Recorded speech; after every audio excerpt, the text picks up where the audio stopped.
Thank you. Thank you. Thank you. Thank you. Thank you so much. Thank you so much.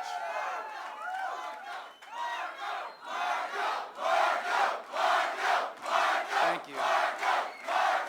Thank you. Thank you. Thank you. So about 40 minutes ago, I called Donald Trump. I congratulated him on a big win for him. He deserves congratulations. He worked very hard, and they did very well. And I know, he worked very hard in here in this victory. And I congratulated him on that. And I want to thank all of you. I know you worked very hard. Our team here in New Hampshire did a phenomenal job. You worked incredibly hard, and I'm grateful to you. Now, we're still watching these numbers. We'll see where it winds up, but I can just tell you, I know many people disappointed. I'm disappointed with tonight. I want you to understand. But I want you to understand something. I want you to understand something. Our disappointment tonight is not on you. It's on me. It's on me. I did not do well on Saturday night, so listen to this. That will never happen again. That will never happen again.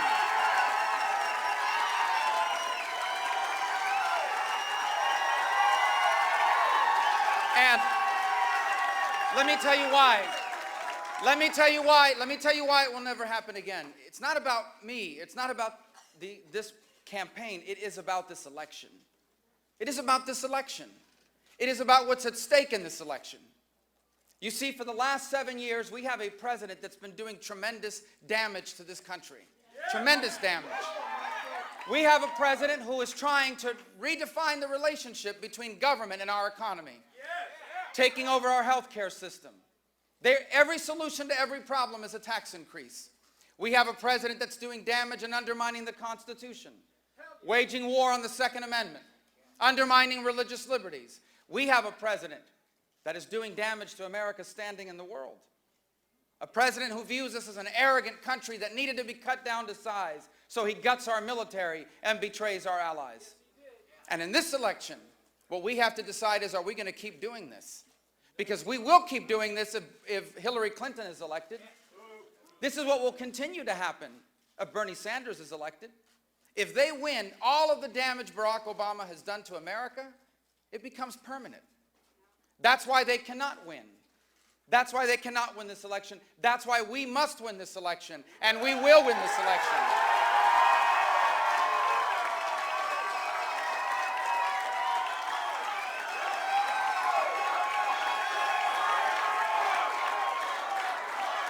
We will win this election.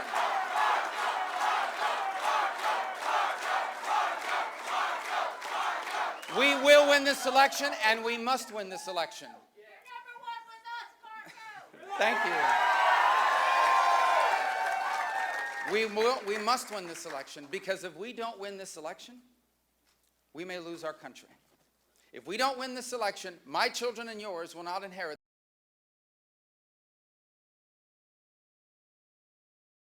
the greatest nation in the history of the world, which is what our parents and our grandparents left for us. So tonight, we did not wind up where we wanted to be, but that does not change where we're going to wind up at the end of this process.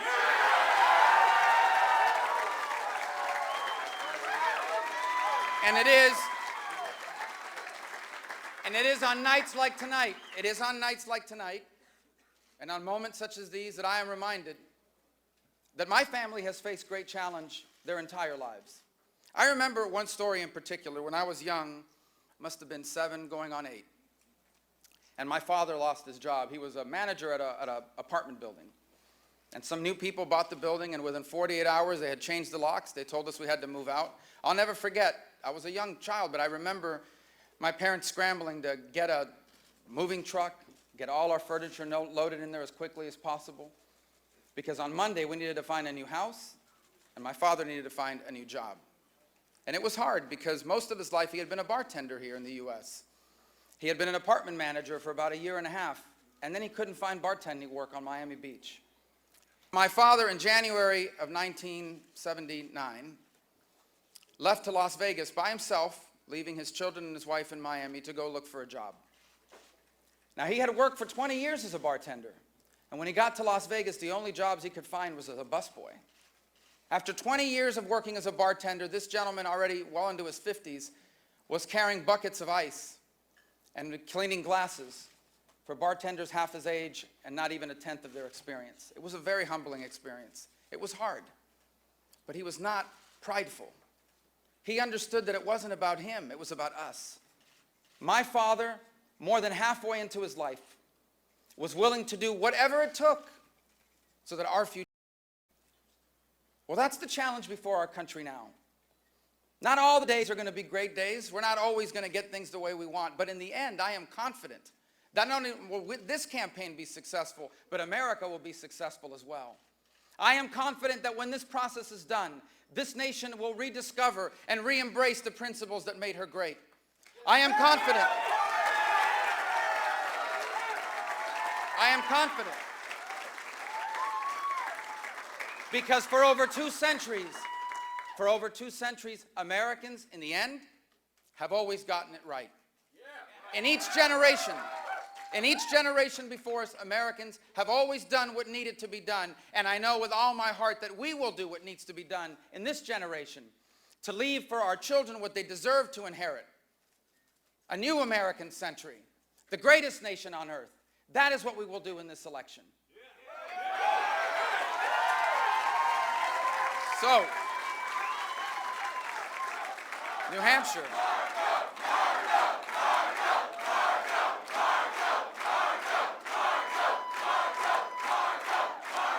So New Hampshire, I thank you for welcoming us. I thank you for the snow. My kids had a great time.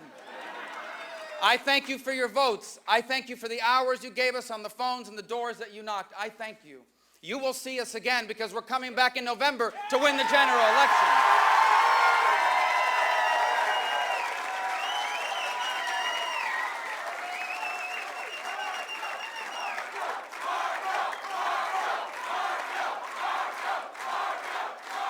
And New England, Maine, Vermont, Massachusetts. We'll see you in a few weeks. We're going to come and win.